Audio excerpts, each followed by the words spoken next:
वचन देता हूँ, जब तक इस विश्व में आपके पवित्र आयान की गाथा गूंजेगी, तब तक मैं प्रभु इस धरती पर रहूंगा और मेरे प्रभु श्री राम की सोच, उनके आदर्श के सीख की रक्षा करूंगा। इसे मैं अपना अंतिम और कभी ना समाप्त होने वाला रामकाज समझूंगा प्रभु। अयोध्या से मेरे प्रस्थान के पश्चात भी तुम अयोध्या के रक्षक होगे हनुमान। यहाँ रहकर तुम सदा अयोध्या की कुशलता का भार उठाओगे और तुम्हारे उस स्थान को ये संसार हनुमान गढ़ी के नाम से जानेगा। हनुमान संसार के लिए हर युग में एक उदाहरण होगा, हर युग में धर्म की ध्वजा संभालेगा। मेरा चिरंजीवी हनुमान। चिरंजीवी हनुमान की, वीर हनुमान की। गुरुवर, पवित्र बेला आ रही है। एक यज्ञ प्रारंभ करें। उसकी पूर्ण आहुति के पश्चात सूर्योदय के समय मैं मां सरयू में विलीन हो जाऊंगा। अवश्य पुत्र।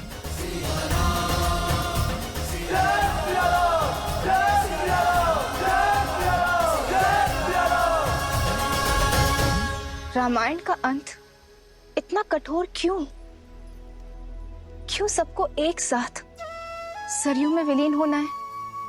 आपसे अधिक भला इस तथ्य को और कौन समझ सकता है कि मनुष्य जीवन का आधार उद्देश्य है और उद्देश्य की पूर्ति के पश्चात रुकना अशुभ होता है। और वैसे भी इस संसार को अमृत मिल सके, इसके लिए आवश्यक है किसी को तो विष पीना ही पड़ेगा।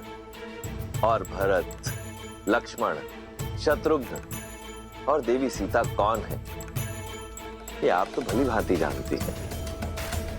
ये सब वैकुंठ निवासी ही तो हैं। सरयू की प्रजा के रूप में साक्षात देवता तो श्री राम की लीला के साक्षी बनने गए थे। सबको लौटना ही था। ये अंत नहीं है, ये आरंभ है। श्री राम द्वारा स्थापित धर्म के संरक्षक बनकर हनुमान सदैव रहेंगे और विभीषण वो असुरों को वश में रखेंगे। नारायण के अगले अवतार में इन दोनों की एक विशेष भूमिका होगी, जहां ये दोनों उनके सहायक बनेंगे। और माता कौशल्या, सुमित्रा, कैकेयी वो अपने पुत्रों से पुनर्मिलन कब करेंगी? माताओं का ऋण भी शीघ्र ही चुकेगा देवी। नारायण के 8वें अवतार में देवी कौशल्या और देवी कैकेयी उनकी माताएं बनकर जन्म लेंगी। माता देवकी और माता यशोदा के रूप में। और देवी सुमित्रा शेष को जन्म देंगी। जिस प्रकार कर्मों का फल अगले जन्म में मिलता है, उसी प्रकार पुण्यों का फल भी अगले जन्म में अवश्य मिलेगा। अब समय आ गया है जब श्री राम इस धरा को छोड़ पुनः नारायण बनकर वैकुंठ की ओर प्रस्थान कर, क्योंकि वहां देवी लक्ष्मी और शेष उनकी प्रतीक्षा में।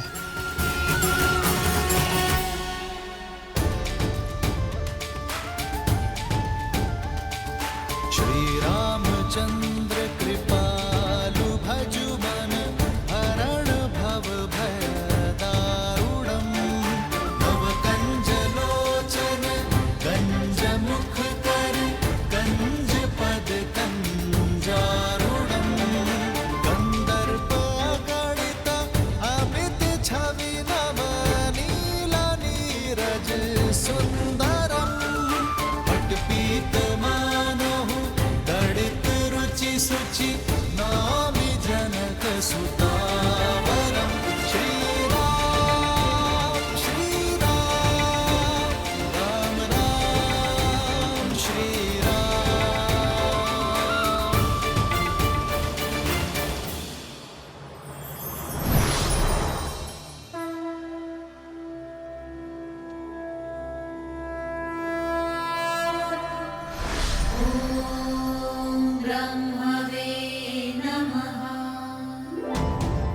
अंततः घड़ी आने को है।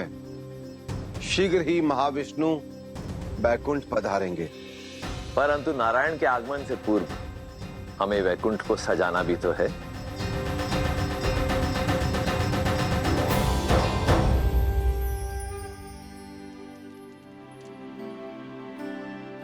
प्रतीक्षा का अंत होने को है सीते। ओम श्रीमन्नागणाधिपते नमः।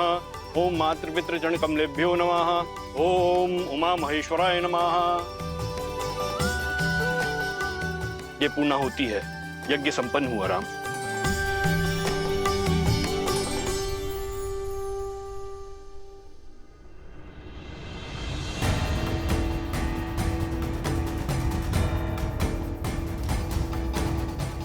राम, आप ये कुशा दोनों हाथों में लेकर जल समाधि लेंगे, अर्थात प्रकृति से दान में मिला जीवन और देह कृतज्ञता पूर्वक पुनः प्रकृति को दान में देंगे।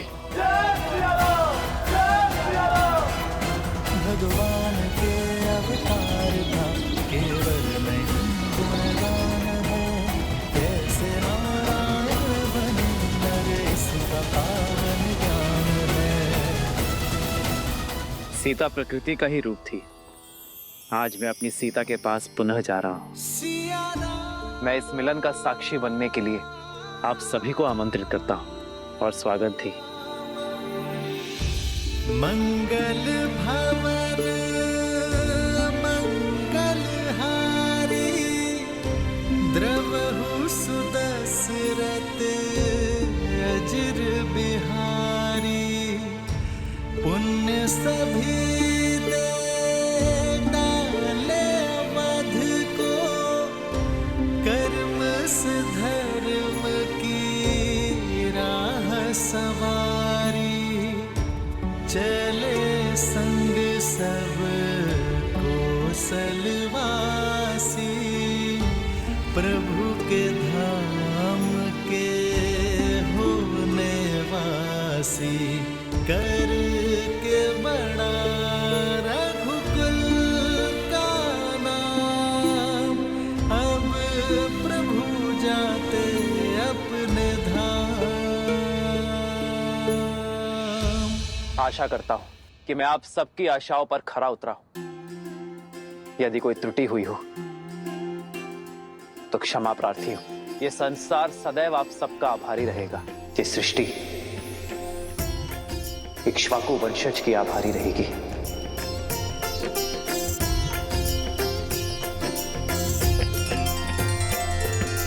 राम सिया राम जय जय राम। राम सिया राम जय जय राम। मेरी जननी और मेरी जन्मभूमि, मैं अपने संपूर्ण अधिकार और श्रद्धा के साथ ये घोषणा करता हूं कि मेरी पावन अयोध्या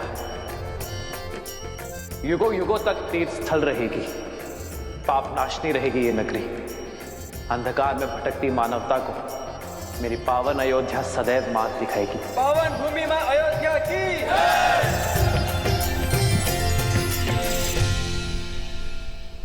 हे सरयू माता, आपने सदैव अयोध्या की रक्षा की है। इक्ष्वाकु का यश आपकी धारा में बह रहा है। यदि मैंने सच्चे तन और मन से आपकी भक्ति की है तो उसके फल स्वरूप ये मेरी कामना है कि जो शुद्ध मन और उच्च विचारों के साथ आपके जल का आचमन करे, स्नान करे, उसे हर संताप से मुक्ति प्राप्त हो। आपके जल स्पर्श मात्र से ही धर्म उनके मन में बस जाए। पल लेने का उससे विदाई, सरयू की भी आँखें भर आई। कर्म के पाठ पे कैसा थकना, लक्ष्य पूर्ण तो फिर क्यों रुकना। रामायण का दे महाज्ञान, चले सिया मिलन को भगवान।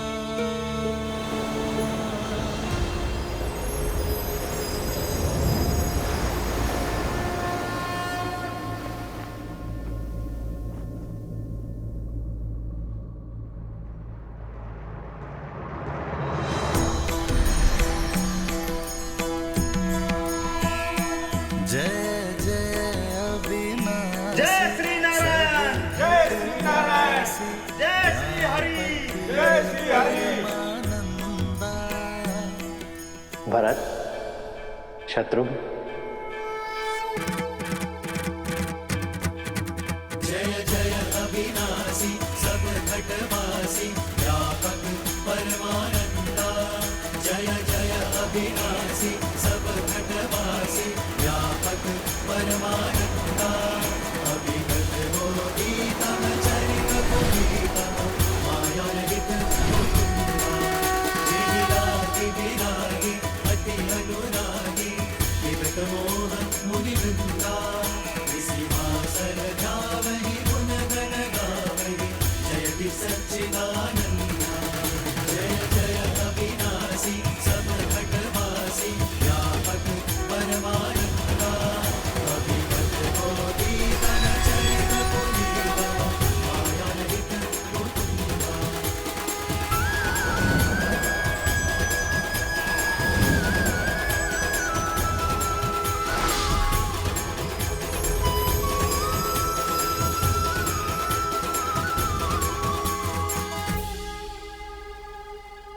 जय सिया राम, जय नारायण। जय श्री राम, जय जय अविनाशी, जय श्री नारायण।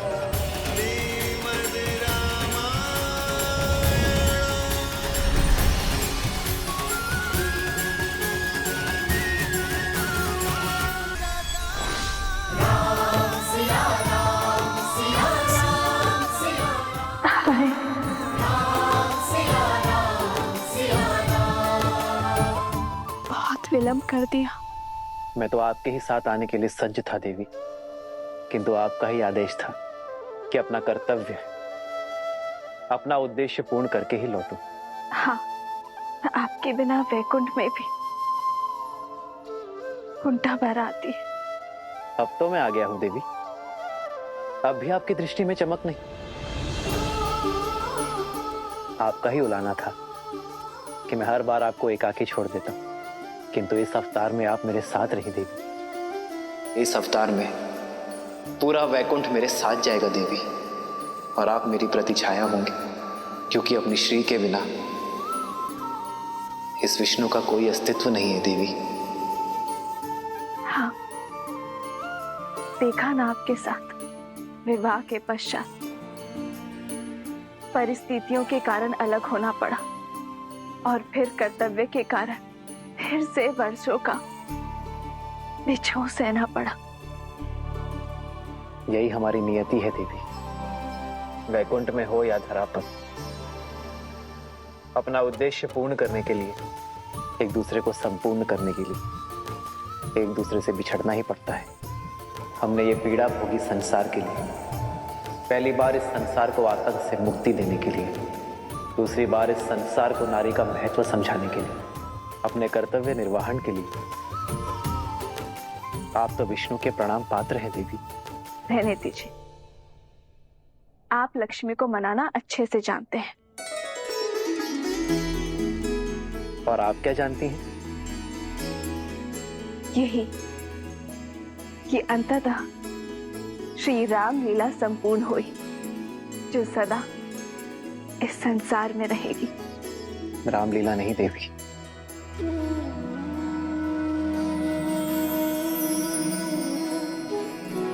सियाराम की कथा कहिए देवी। रामायण केवल एक कथा नहीं है देवी, ना ही एक घटना है। ये संसार में धर्म का आधार सिद्ध करने वाली गाथा है। अधर्म के अंधकार में मार्ग चाहने वालों के लिए सूर्य होगी ये गाथा, क्योंकि सियाराम के आयन की ये महागाथा शब्दों से नहीं, चरित्र से रची गई है। प्रेम, त्याग, सत्य और कर्तव्य निष्ठा से रची गई है। स्वीकारी हूं, अग्नि में प्रवेश करके भी सीता की पवित्रता को आँच न आ पाई। श्री राम ने राजधर्म की परिभाषा त्याग से लिखी। भारत ने अयोध्या को आस्था से संभाला। लक्ष्मण ने अपने भाई भाभी का साथ कर्तव्य निष्ठा से संभाला। हनुमान ने विश्वास से, 100 योजन लंबा सागर पार किया। ये सब घटनाएं अद्भुत किंतु सत्य घटनाएं घटी है और इन्हीं गुणों की सीख है रामायण। सत्य कहा देवी। रामायण की एक कथा सुनी नहीं, जी जाएगी। संसार हर पति हर पुत्र में राम को खोजेगा, हर भाई में भरत, हर स्त्री अपने पुत्र में लवकुश और देवर में लक्ष्मण को खोजेगी। हर रावण के विरुद्ध दुर्बल व्यक्ति हनुमान से सीख लेकर खड़े होंगे। जिस भी मन में प्रेम, कर्तव्य और धर्म, उन सभी के मन में रामायण सदा रहेगी। जब भी कोई पापी धर्म की सीमा लांघेगा, अनंत सागर का दुर्ग उसकी रक्षा नहीं कर पाएगा। संसार की कोई शक्ति उसका कवच नहीं बन पाएगी। धर्म हर सागर पर सेतु बांधकर, हर कवच को तोड़कर उसका अंत करेगा, फिर से स्वयं को स्थापित करेगा। यही है रामायण की कथा।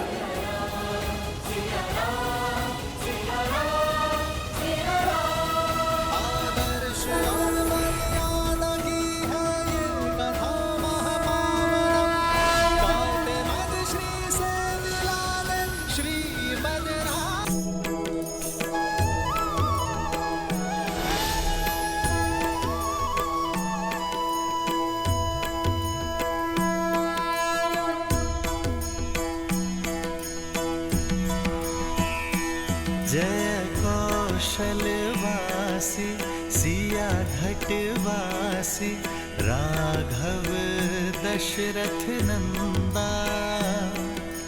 मात पिता गुरु अरु संतन के मन को देत आनंदा।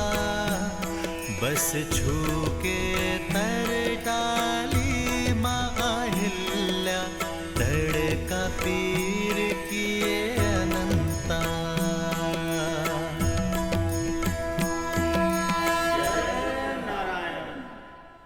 एक प्रश्न है नारायण, यदि मृत्यु लोकवासी रामायण किसी भूला बिसरा बैठे तो क्या होगा?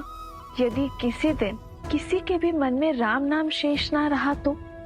युग आएंगे, युग जाएंगे, बदलेगा समय, बदलेगा जीवन का सोपान। हाँ, होंगे कई युद्ध प्रखर, जग में नर फिर मांगेगा त्राण। उभरेगा अंधकार का भय भी, फिर से जन्मेगा अभिमान। किंतु भय पर भक्ति की विजय कराने, आधार धर्म का प्रखर कराने, रामायण को अमर बनाते हैं। सदा रहेंगे वीर हनुमान। सूर्यकोटि समप्रभा निर्विघ्नं कुरु मे देव सर्वकार्येषु सर्वदा। सर्वमङ्गलमाङ्गल्ये शिवे सर्वार्थसाधिके शरण्ये त्र्यम्बके गौरी नारायणी नमोऽस्तुते, नारायणी नमोऽस्तुते। या देवी सर्वभूतेषु शक्तिरूपेण संस्थिता। नमस्तस्यै नमस्तस्यै नमस्तस्यै नमो नमः, नमस्तस्यै नमो नमः।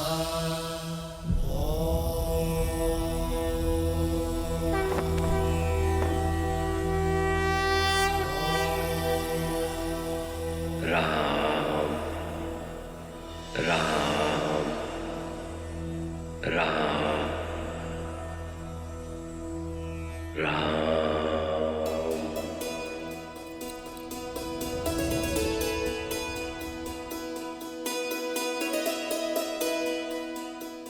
महादेव हैं आप।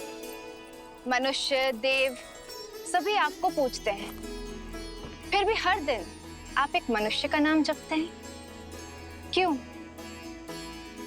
जगत जननी हैं आप, फिर भी इस प्रश्न का उत्तर मुझी से पूछती हैं आप, क्यों? कहीं ऐसा तो नहीं देवी कि आप श्री राम कथा मेरे मुख से सुनते सुनते थकती नहीं? जब आप सुनाते सुनाते नहीं थकते तो मैं सुनते सुनते कैसे थक सकती हूँ? सत्य तो ये है कि श्री राम के नाम में उनकी बात कहने सुनने में मन बड़ा रमता है। रमेगा क्यों नहीं? मनुष्य जीवन की सीमाओं में बंध कर भी मर्यादा की नई सीमाएं रचने वाले हैं विष्णु के अवतार श्री राम।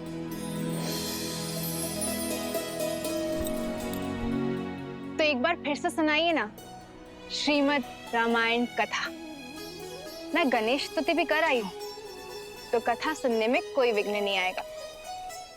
जो आज्ञा देवी। तो आइए आरंभ करते हैं।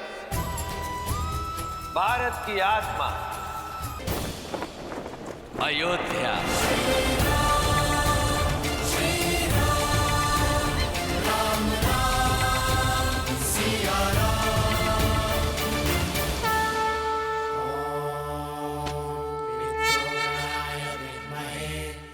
जहां उस काल में राज किया करते थे संसार के हर सुख के स्वामी, पर पुत्र सुख से वंचित महाराज नेमी, जिन्हें भविष्य दशरथ के नाम से जानने वाला था।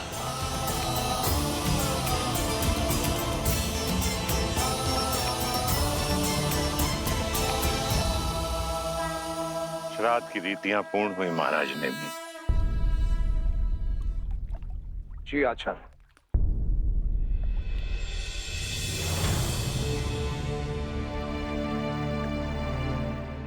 पितामह रघु, आपके आशीर्वाद से मैं यथाशक्ति अयोध्या का शासन संभाला। अयोध्या प्रसन्न है। आज सब कुछ है मेरे पास, सब कुछ। एक पुत्र के अतिरिक्त।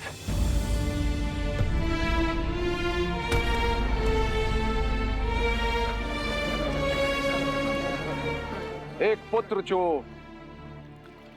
मेरे उपरांत अयोध्या को प्रज्वलित कर सके। एक पुत्र जो सूर्यवंश के तेज को आगे ले जा सके। ऐसे एक पुत्र का आशीष दीजिए पितामह।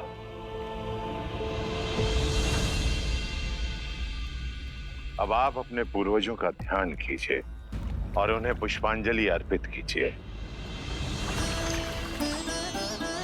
रानी कौशल्या, सुमित्रा, कैकेयी,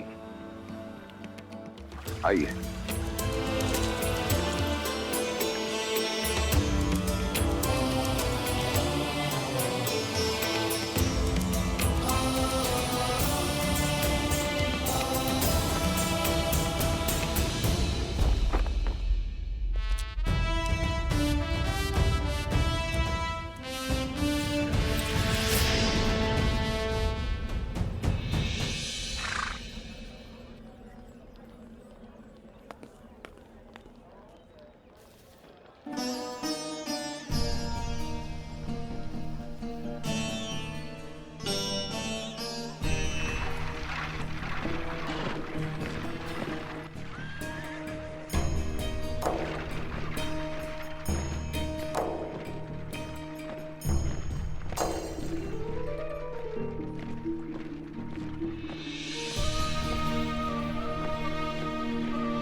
प्रजा के सामने अपनी दुर्बलता दिखाने से प्रजा का बल घटता है।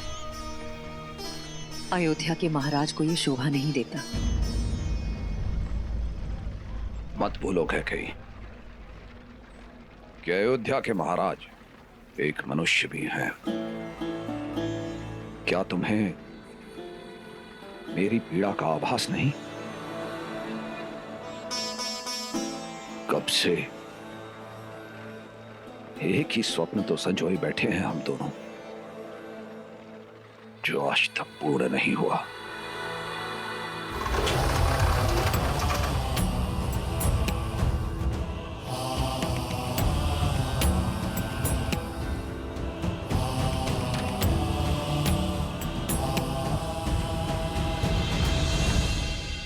महाराज, कहते हैं भोर में देखे स्वप्न अवश्य पूर्ण होते हैं। आज भोर में मैंने एक स्वप्न देखा महाराज। उस स्वप्न में नन्हे नन्हे पैर हमारे आंगन में चल रहे थे।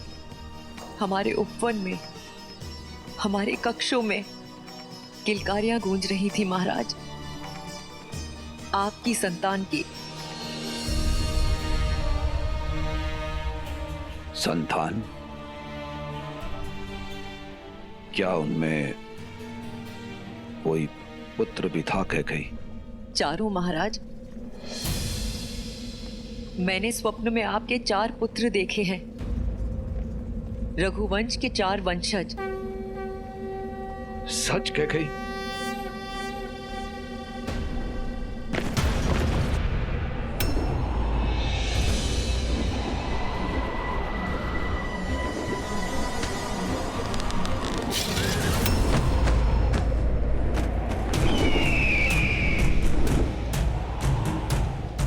जटायु,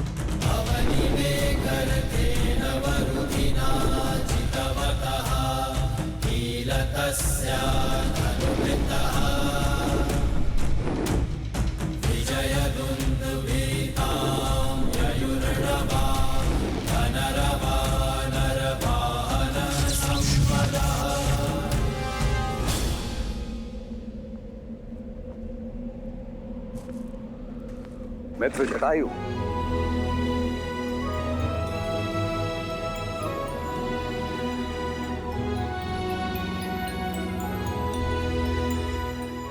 कोई सूचना नहीं। ऐसी क्या बात है जो अचानक आपको यहां खींच लाई? युद्ध।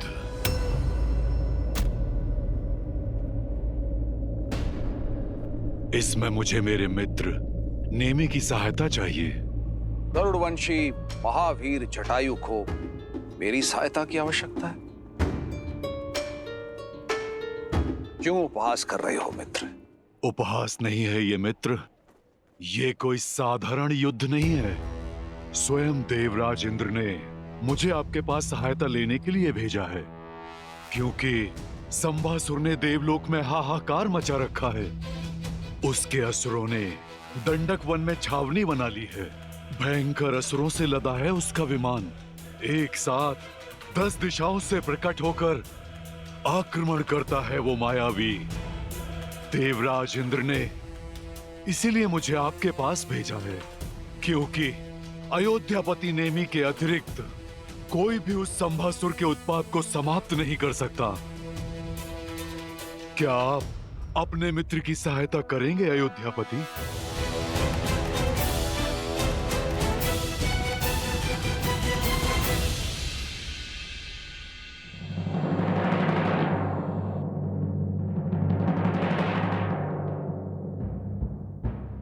अयोध्या की राजसभा में उपस्थित सभी को इस बात की सूचना मिल चुकी है कि अयोध्या के मित्र देवराज इंद्र ने हमसे सहायता मांगी है, और अयोध्या इस सहायता का उत्तर देगी। समरासुर के विरुद्ध इस युद्ध में मैं अयोध्या के सम्मिलित होने की घोषणा करता हूं।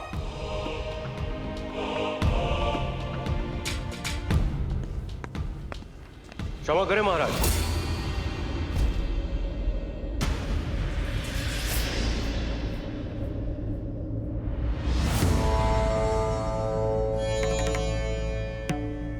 जिस युद्ध से अयोध्या का कोई संबंध ना हो, उस युद्ध में हमें क्यों सम्मिलित होना?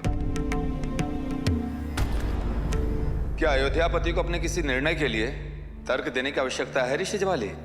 महामंत्री सुमंत, महाराज ने हमें सभा में जनता के प्रतिनिधि के रूप में नियुक्त किया है, और जनता का प्रतिनिधि होने के नाते और प्रजाहित के प्रश्नों का उत्तर देने के लिए राजा बाध्य है।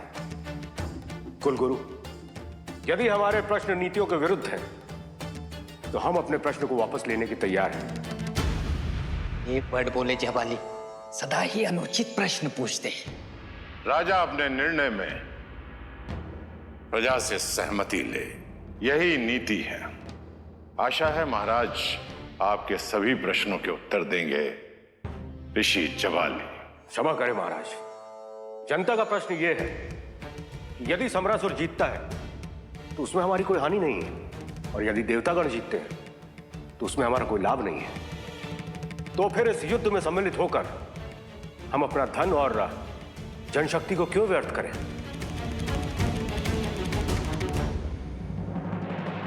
ऋषि जबाली, अयोध्या के इस युद्ध में सम्मिलित होने के 3 कारण हैं। पहला कारण मित्रता। हमारे मित्र ने हमसे सहायता मांगी है। रघुवंशी सदैव मित्रता का मान करते हैं। दूसरा कारण, दूर फैली अग्नि को यदि बुझाया ना जाए तो उसे निकट आने में अधिक समय नहीं लगता। दंडक वन अयोध्या से अधिक दूरी पर नहीं है। और तीसरा कारण, राजा का धर्म, जो है प्रजा की हर संकट से रक्षा करना। वो संकट जो सामने हो या वो संकट जो आने वाला हो। इसीलिए अयोध्या और प्रजा के हित में समरासुर के विरुद्ध इस युद्ध का नेतृत्व मैं स्वयं करूंगा। ऋषि जबाली, आशा करता हूं आपको आपके प्रश्नों के उत्तर मिल गए होंगे। क्षमा करें महाराज।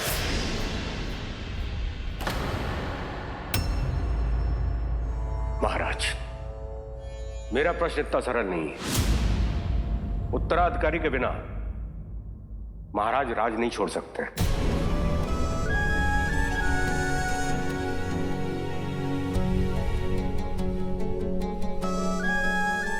ऐसा नहीं है कि हमें आपकी वीरता और कौशल पर कोई संदेह है, किंतु नियति को कोई नहीं जानता महाराज।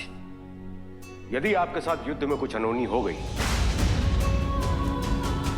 तो अयोध्या का क्या होगा?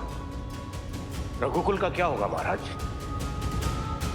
ऋषि जबाली, अयोध्या के सिंहासन पर बैठने की प्रथम योग्यता है धर्म की रक्षा, ना कि वंश की रक्षा।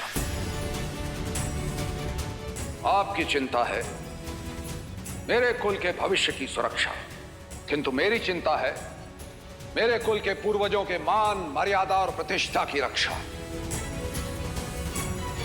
मैं उन महाराज हरिश्चंद्र का वंशज हूं जिन्होंने सत्य की रक्षा के लिए अपने परिवार का त्याग किया। उन भागीरथ का वंशज हूं जिन्होंने धर्म की रक्षा के लिए मां गंगा को पृथ्वी पर उतारा। धर्मवीर रघु का रक्त मेरी धमनियों में बह रहा है। मेरा वंश रहे ना रहे, किंतु रघुकुल की रीति नेमी कभी नहीं तोड़ेगा।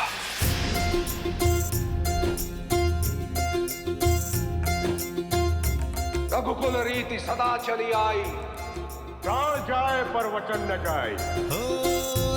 महाराज नेमी की, महाराज नेमी की, महाराज नेमी की। प्राण जाए पर वचन न जाए। भोजन के साथ सरयुग का जल रख लिया है ना, उन्हें वही भाता है। युद्ध के लिए अतिरिक्त कवच तो रख लिए है ना। देवासुर संग्राम है तो ध्यान रहे, महाराज के सारे दिव्यास्त्र सुरक्षा में सज्ज रहे। जय हो महाराज। इसे शीघ्र करो।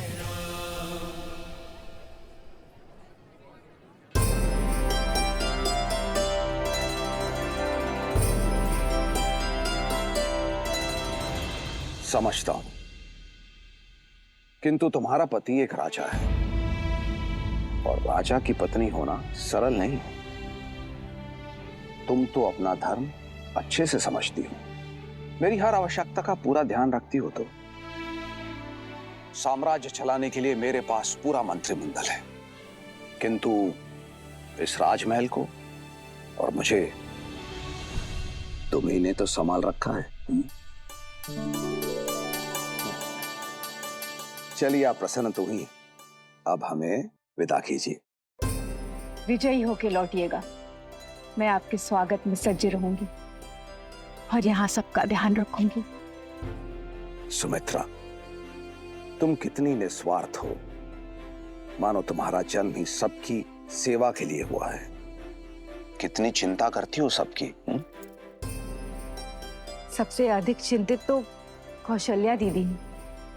जब से आपके युद्ध में जाने की घोषणा हुई है, बस उपवास करके मंदिर में बैठी प्रार्थना कर रही हैं।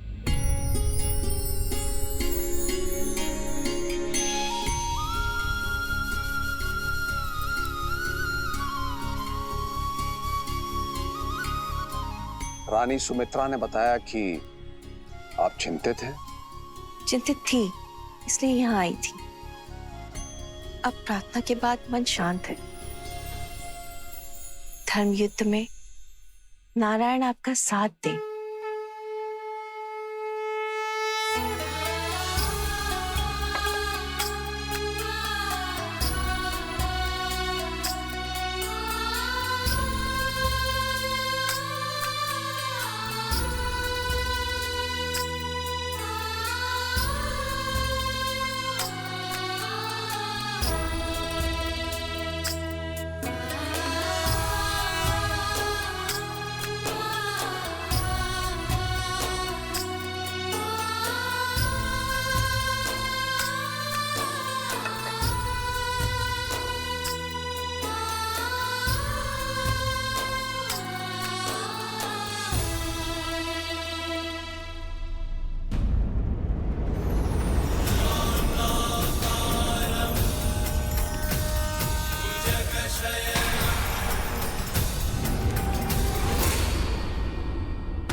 कैकई, मैं युद्ध के लिए प्रस्थान कर रहा हूं। विजयी होकर लौटिएगा अयोध्यापति। जो कह रही हो तुम्हारी आंखों में देखना चाहता हूं। मंत्रा, आओ मेरी मदद करो।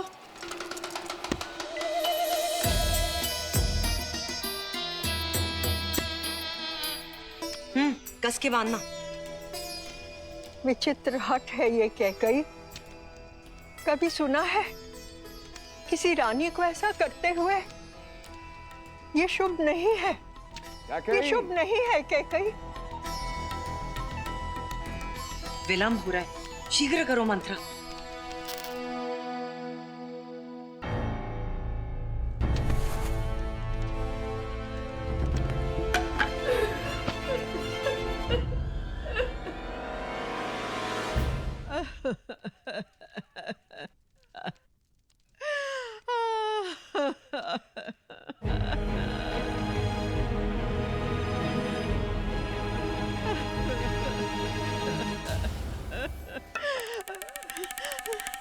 क्यों चिंता करती हो?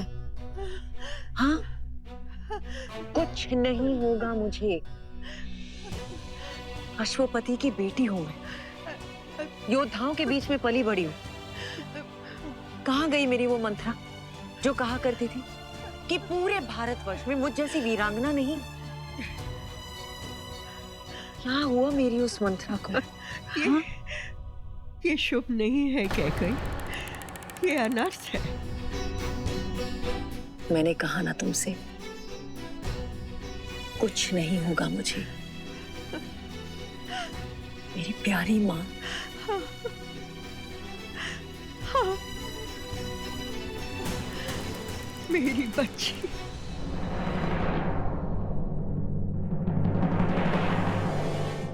विदा।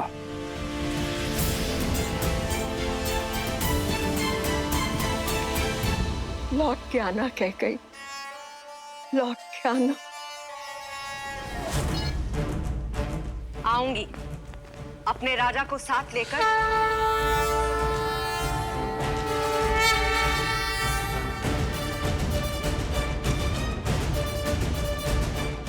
अयोध्यापति महाराज नेमी की, अयोध्यापति महाराज नेमी की, अयोध्यापति महाराज नेमी की।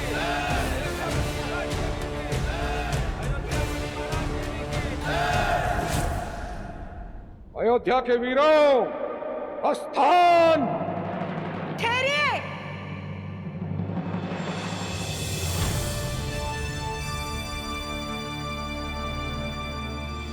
कैकेयी, तुम यहाँ? तो और कहाँ होना चाहिए? आप ही ने कहा था ना, जो कुछ मैंने कहा आप मेरी आंखों में देखना चाहते हैं, देख लीजिए। तुम जानती हो ना कि आप मुझसे रुष्ट थे, जानती हूँ, पर क्या करूं, मंत्रा को समझाने में इतना समय लग गया। बेचारी बहुत भयभीत हो रही थी। होना भी चाहिए। अब युद्ध क्षेत्र में शत्रु पर प्रहार करने से अधिक हमें तुम्हारी रक्षा की चिंता करनी होगी। वो तो युद्ध ही बताएगा कि कौन किसकी रक्षा करता है। हमारी बात मानो, आरती करके हमें विदा करो। आरती वो करते हैं जो अपने पति के लौटने की प्रतीक्षा करें। जो 7 युद्ध लड़ती हैं, वो शंखनाद करती हैं।